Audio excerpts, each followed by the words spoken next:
عمران خان کو سزا سنانے والا جج اب خود ایک بڑی مشکل میں پھنس چکا ہے۔ کیا جج صاحب کی نوکری بھی جانے والی ہے اور قسمت کی دیوی قیدی نمبر 804 کے اوپر بار بار کیوں مہربان ہو جاتی ہے، اس کو بھی ہم ڈسکشن میں لائیں گے۔ اور یہ ایک حقیقت ہے کہ عمران خان کو جس جج سے سزا سنوائی گئی، ہر ایک جج جو ہے وہ عبرت کا نشان بنا ہے۔ اور اب جو رانا صاحب ہیں ان کی کہانی بھی آپ کو سناتے ہیں، اور جس جج نے عمران خان کو سزا سنائی ہے ماشاءاللہ سے اس کا کریئر بھی بہت تگڑا رہا ہے، اور اس نے اپنی زندگی میں تگڑے جو ہیں وہ کانٹ کیے ہوئے ہیں۔ وہی اسی طرح کے فیصلے لکھ سکتے ہیں جو عمران خان کے خلاف جو فیصلہ آیا ہے، اور ڈیفینیٹلی آپ بھی شاید اس سے اتفاق کرتے ہیں یا نہیں، لیکن جب یہ حقیقت کھلے گی تو آپ کو پتا چلے گا۔ ویسے تو یہ بات کل حامد میر صاحب نے بھی کی تھی، لیکن ہم آپ کو یہ بات ایک اور جو پاکستان تحریک انصاف کا لیڈر ہے اس کے منہ سے سنوائیں گے۔ اور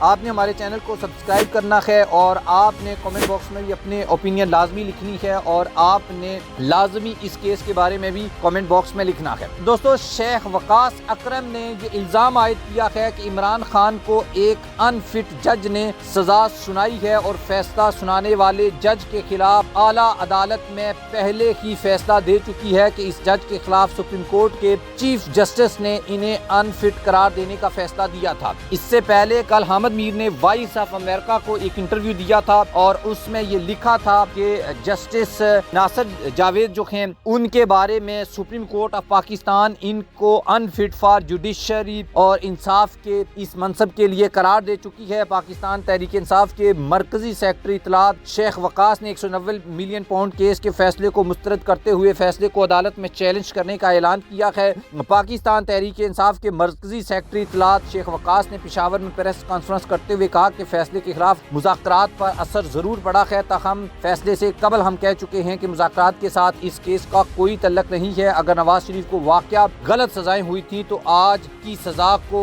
لازماً روکتے، لیکن یہ لوگ کرپشن میں ملوث تھے اور اس وجہ سے یہ دوسرے کے خلاف سزا سنا رہے ہیں۔ شیخ وقاص نے کہا اس فیصلے سے آغاز سے لے کر اب تک سب سامنے ہے، تحریک انصاف کے چیئرمین کے خلاف تمام کیسز جھوٹے، بے بنیاد اور سیاسی کیسز ہیں، اور اس لیے اس فیصلے کو مسترد کرتے ہیں۔ اچھا، اس کے بعد انہوں نے کہا کہ اس جج کے خلاف سپریم کورٹ کے چیف جسٹس نے انفٹ کا فیصلہ دیا تھا، اور یہ بات واضح ہے کہ عمران خان کو ایک انفٹ جج نے سزا سنائی ہے، جبکہ 190 ملین پاؤنڈ کے فیصلے پر سابق وزیر اعظم عمران خان کی جانب سے ایک تفصیلی جو ہے وہ رد عمل آیا ہے، اور انہوں نے کارکنوں کو یہ پیغام دیا ہے کہ آپ نے بالکل بھی گھبرانا نہیں ہے، میں اس آمریت کو کبھی تسلیم نہیں کروں گا، اور اس آمریت کے خلاف جدوجہد مجھے جتنی دیر بھی جیل میں کال کوٹھری میں رہنا پڑا رہوں گا، لیکن اپنے اصولوں اور قوم کی حقیقی آزادی کی جدوجہد پر سمجھوتا نہیں کروں گا۔ اچھا، یہ بات جو میں نے آپ کو بتائی جسٹس صاحب کے بارے میں جنہوں نے عمران خان کو سزا سنائی ہے، تو اس کے بارے میں حامد میر صاحب نے وائس آف امریکہ کو جو انٹرویو دیا تھا اس میں انہوں نے یہ واضح کیا تھا کہ